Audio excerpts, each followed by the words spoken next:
Ma chronique juridique, il m'arrive de tirer de mes dossiers, disons, des thèmes, hein. Et aujourd'hui, on a vraiment une illustration intéressante. Vous savez que je fais partie de la défense d'Alain Soral, hein, qui est le président d'Égalité et Réconciliation en France, et qui prône, comment le dire, l'évitement de la guerre civile, hein. Il prône une entente, voire même une réconciliation, qui permette de sortir de cette situation du marasme dans lequel nous sommes, autrement que par une violence qui de toute façon ne fera gagner personne. J'avais un ami serbo-croate qui me disait, à l'époque, il y a peut-être une quinzaine d'années, je lui disais, comme beaucoup le pensent aujourd'hui, je le redis, je ne le pense plus, hein. Il disait vivement la guerre civile. Je disais vivement la guerre civile. Et lui me disait, tu sais, d'une guerre civile, personne ne sort gagnant. Personne. Les choses se passent comme si le déchaînement judiciaire, les procès faits à Alain Soral, d'un seul coup, n'était plus la tactique adoptée contre lui. Peut-être que le fait de s'être saisi des procès pour faire de la pédagogie, et plutôt que de se laisser étouffer par la procédure, asphyxier sous le coup des condamnations judiciaires, de voir son casier judiciaire s'allonger, qui permettent ensuite à la presse et aux adversaires de traiter Alain Soral de criminel, ou de dire tout simplement que c'est quelqu'un qui injurie ou qui diffame. Le fait, comme nous le faisons encore actuellement, d'expliquer aux gens quelles sont les raisons pour lesquelles on le poursuit, et de montrer en réalité les tenants et les aboutissants de ces procès, peut-être va faire changer l'adversaire de stratégie. Alors c'est plutôt inquiétant, parce que après les procès, comme l'avait dit une certaine personne, il y a les coups. Bon. Et là, c'est vrai que les choses ont l'air de devenir un petit peu plus physiques, disons.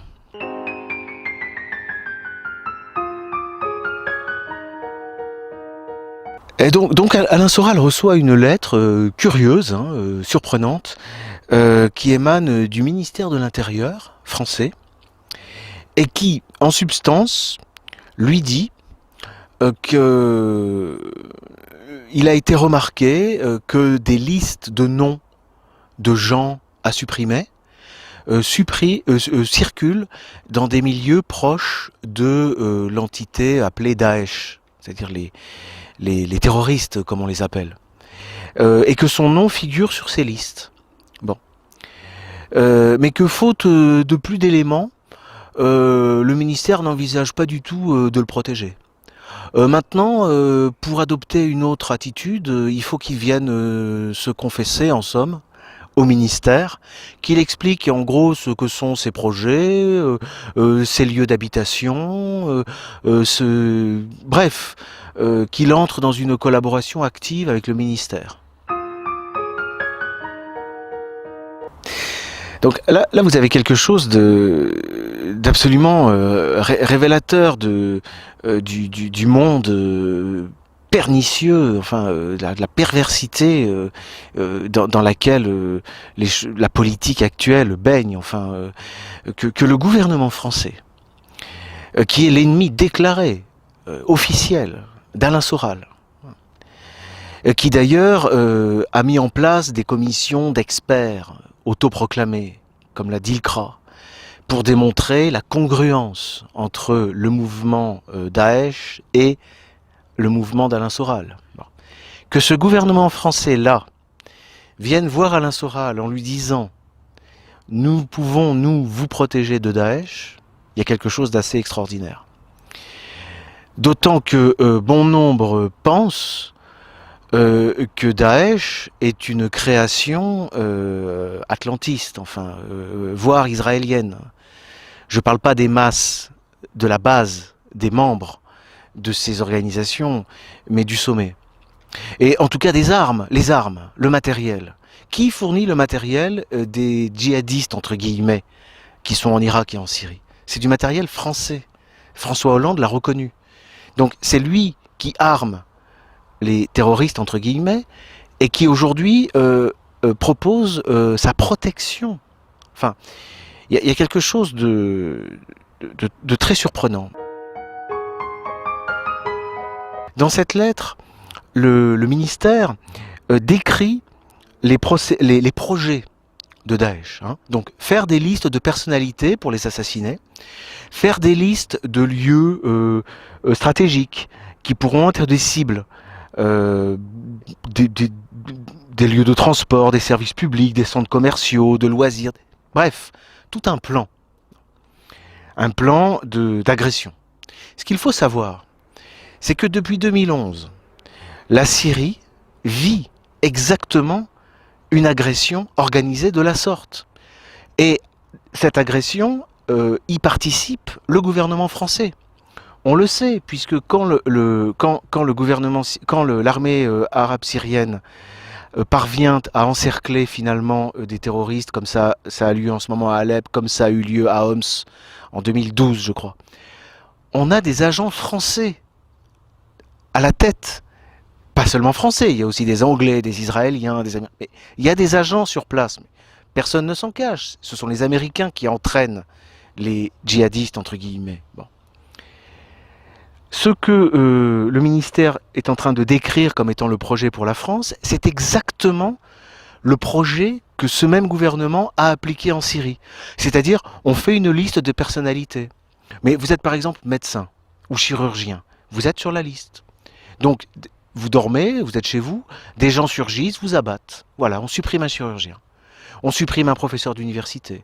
On supprime un ministre, on supprime les uns, les autres, un intellectuel. Quel était l'un des premiers grands martyrs de cette guerre? C'était un grand responsable sunnite. Un musulman, hein, un islamiste, si vous voulez.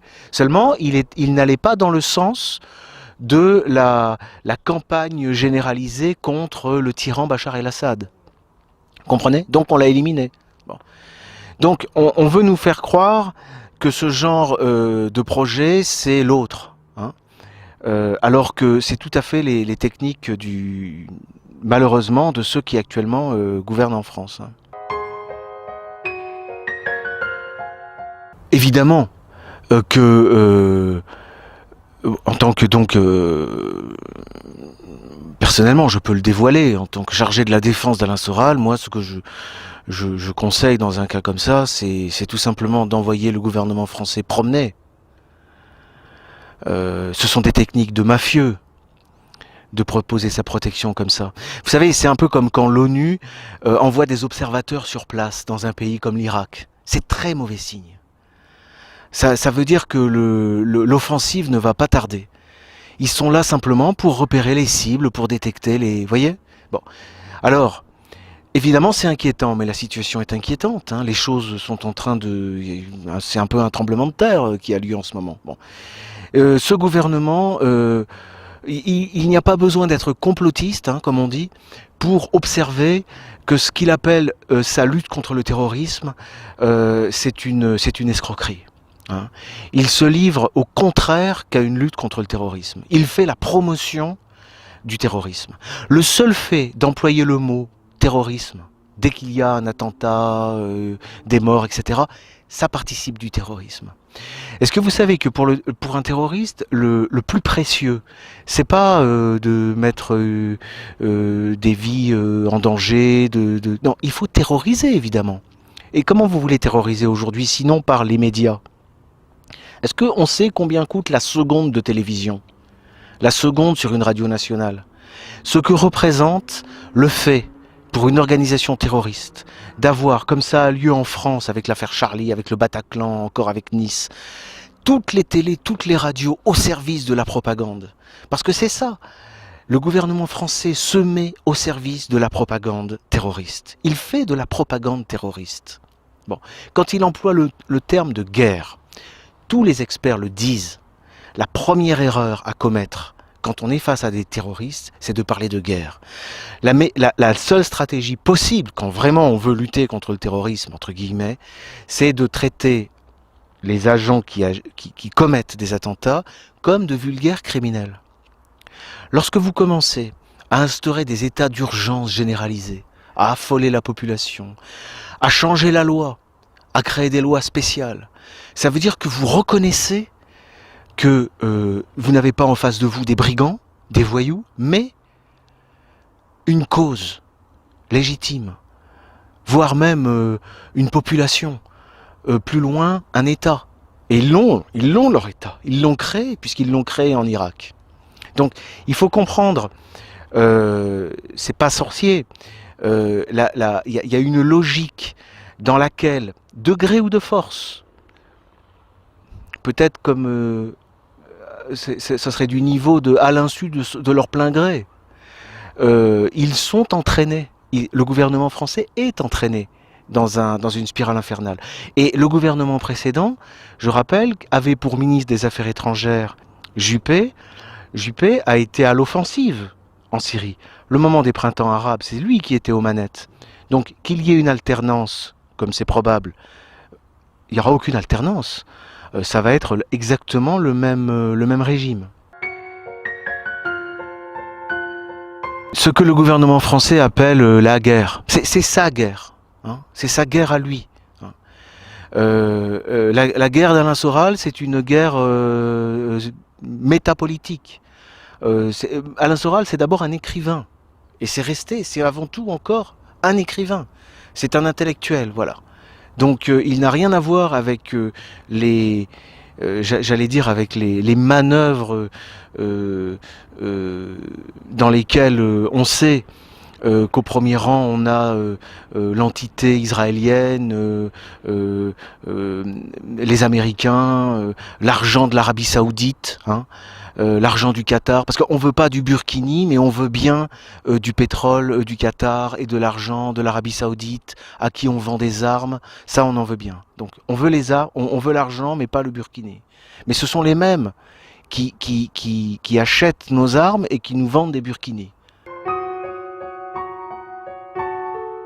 Quoi qu'il arrive, pas seulement à Alain Soral, quoi qu'il arrive à n'importe quel citoyen français, ou même d'ailleurs étranger, sur le sol de France, vu ce qui se passe depuis 2011, je ne vais pas résumer ici toutes les erreurs et les malversations commises par les agents qui sont aux commandes en France, nous pouvons tenir le gouvernement français pour seul et unique responsable.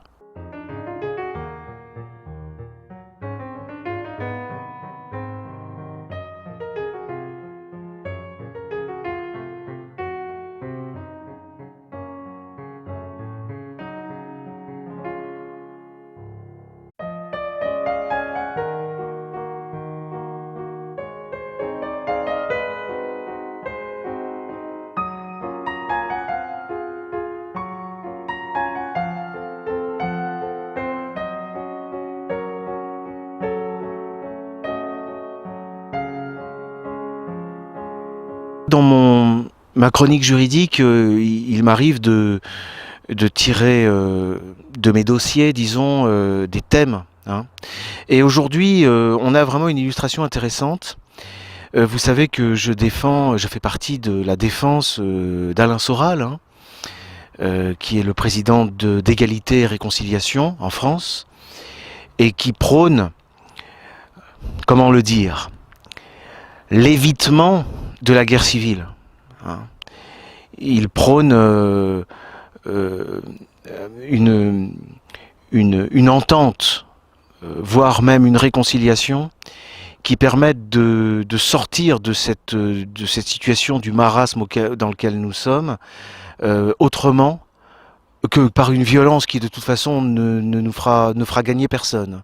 J'avais un ami serbo-croate qui me disait, à l'époque, il y a peut-être une quinzaine d'années, je lui disais, comme beaucoup le pensent aujourd'hui, je le redis, je ne le pense plus. Hein. Il disait vivement la guerre civile. Je disais vivement la guerre civile. Et lui me disait, tu sais, d'une guerre civile, personne ne sort gagnant. Personne. Les choses se passent comme si le déchaînement judiciaire, les procès faits à Alain Soral, d'un seul coup, n'était plus la tactique adoptée contre lui. Peut-être que le fait de s'être saisi des procès pour faire de la pédagogie, et plutôt que de se laisser étouffer par la procédure, asphyxier sous le coup des condamnations judiciaires, de voir son casier judiciaire s'allonger, qui permettent ensuite à la presse et aux adversaires de traiter Alain Soral de criminel, ou de dire tout simplement que c'est quelqu'un qui est injuste, autoproclamé, comme l'a dit le CRA, pour démontrer la congruence entre le mouvement Daesh et le mouvement d'Alain Soral. Bon.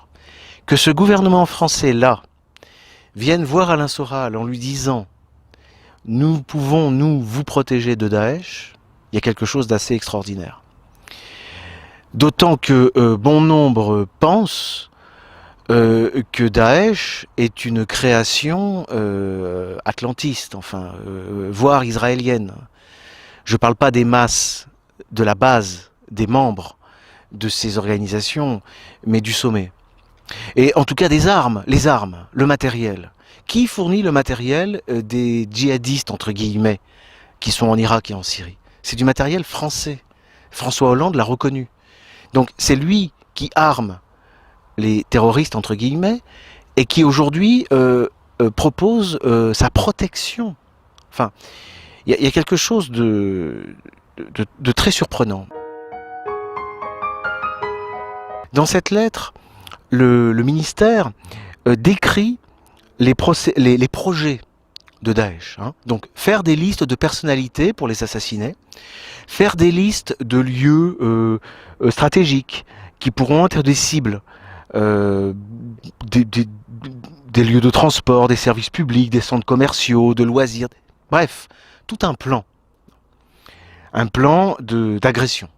Ce qu'il faut savoir, c'est que depuis 2011, la Syrie vit exactement une agression organisée de la sorte. Et cette agression, y participe le gouvernement français. On le sait, puisque quand l'armée arabe syrienne parvient à encercler finalement des terroristes, comme ça a lieu en ce moment à Alep, comme ça a eu lieu à Homs en 2012, je crois, on a des agents français à la tête. Pas seulement français, il y a aussi des Anglais, des Israéliens, des Américains. Mais il y a des agents sur place. Personne ne s'en cache. Jury ou qui diffame. Le fait, comme nous le faisons encore actuellement, d'expliquer aux gens quelles sont les raisons pour lesquelles on le poursuit et de montrer en réalité les tenants et les aboutissants de ces procès, peut-être va faire changer l'adversaire de stratégie. Alors c'est plutôt inquiétant parce que après les procès, comme l'avait dit une certaine personne, il y a les coups. Bon. Et là, c'est vrai que les choses ont l'air de devenir un petit peu plus physiques, disons.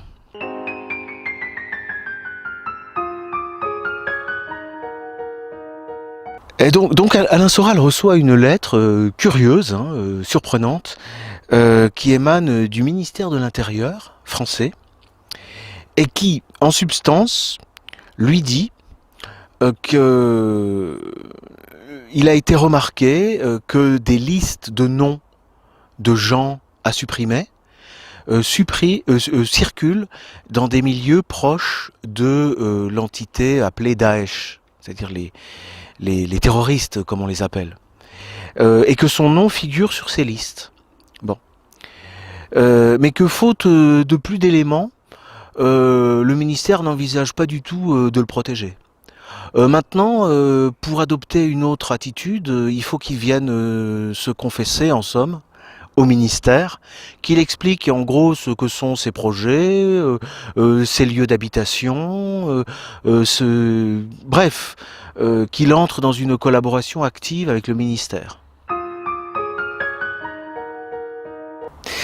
Donc là, vous avez quelque chose d'absolument révélateur du monde pernicieux, enfin de la perversité dans laquelle la politique actuelle baigne, enfin que le gouvernement français, qui est l'ennemi déclaré, officiel, d'Alain Soral, qui d'ailleurs a mis en place des commissions d'experts. Ce sont les Américains qui entraînent les djihadistes, entre guillemets. Bon. Ce que le ministère est en train de décrire comme étant le projet pour la France, c'est exactement le projet que ce même gouvernement a appliqué en Syrie. C'est-à-dire, on fait une liste de personnalités. Mais vous êtes par exemple médecin ou chirurgien, vous êtes sur la liste. Donc, vous dormez, vous êtes chez vous, des gens surgissent, vous abattent. Voilà, on supprime un chirurgien. On supprime un professeur d'université. On supprime un ministre, on supprime les uns, les autres, un intellectuel. Quel était l'un des premiers grands martyrs de cette guerre? C'était un grand responsable sunnite. Un musulman, hein, un islamiste, si vous voulez.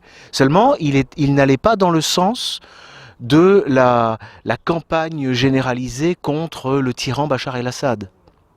Comprenez? Donc on l'a éliminé. Bon. Donc on veut nous faire croire que ce genre de projet, c'est l'autre. Hein, alors que c'est tout à fait les techniques malheureusement, de ceux qui actuellement gouvernent en France. Hein. Évidemment que en tant que personnellement, je peux le dévoiler, en tant que chargé de la défense d'Alain Soral, moi ce que je conseille dans un cas comme ça, c'est tout simplement d'envoyer le gouvernement français promener.